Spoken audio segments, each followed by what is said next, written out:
ধরেন আপনার একটা বাড়ি আছে, আপনার একটা একতলা বাড়ি আছে, এই বাড়িটাতে আপনি দখলে আছেন, হঠাৎ করে এসে কেউ আপনাকে সেই বাড়ি থেকে বেদখল করে দিল, হঠাৎ করে এসে কেউ আপনাকে ওই বাড়ি থেকে বেদখল করে দিল।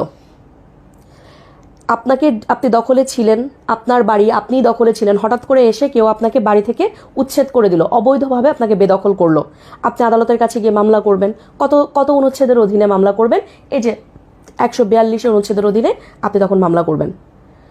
144-এ আসেন, আপনার বাড়ি, আপনি দখলে ছিলেন না, আপনার বাড়িতে হয়তো একটা ভাড়াটিয়া ছিল, অথবা আপনি আপনার চাস্তো ভাইকে কেয়ারটেকার হিসেবে রেখে গেছেন, রেখে হয়তো 5 বছরের জন্য অন্য কোথাও চলে গেলেন।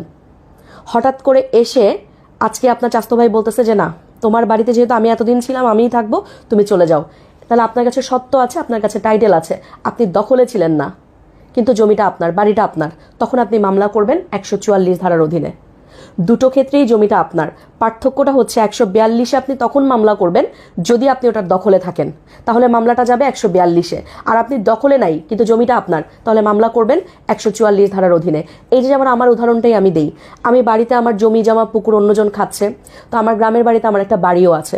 ধরেন আমার দুঃসম্পর্কের এক চাচাকে আমি কেয়ারটেকার হিসেবে সেখানে রেখে এসেছি, যে তুমি এখানে থাকো, আমার বাড়িঘরটা দেখাশোনা করো, দেখো। এখন আমি কিন্তু আমার গ্রামের বাড়ির দখলে নাই, ওই বাড়িটা আমার, পৈতৃক সূত্রে ওটার মালিক আমি কিন্তু ওটার দখলে এখন নাই।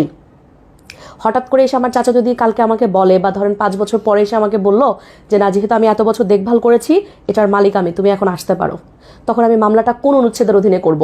আইন বলছে তখন আমি করব 144-এর অধীনে। এখন ধরেন আমার বাড়ি, আমি সেখানে উপস্থিত আছি, আমি সেখানে থাকি, আমাকে জোর করে কেউ উচ্ছেদ করে দিল, বা অন্য কেউ এসে আমাকে বেদখল করলো, তখন আমি মামলাটা করব 142-এর অধীনে। একটু প্রশ্ন নেই। 1962 সালের দলিল, এখন দখল পুনরুদ্ধারের মামলা করা যাবে কিনা? 1988 সালে আমার দখলে ছিল।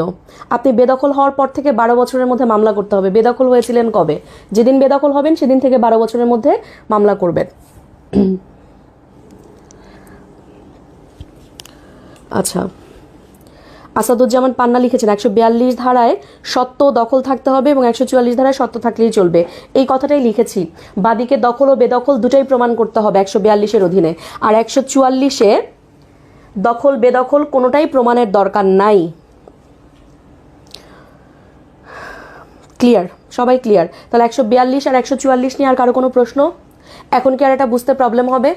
পরীক্ষায় যদি এখন প্রশ্ন করে 142 আর 144-এর পার্থক্য কি, পারা যাবে না?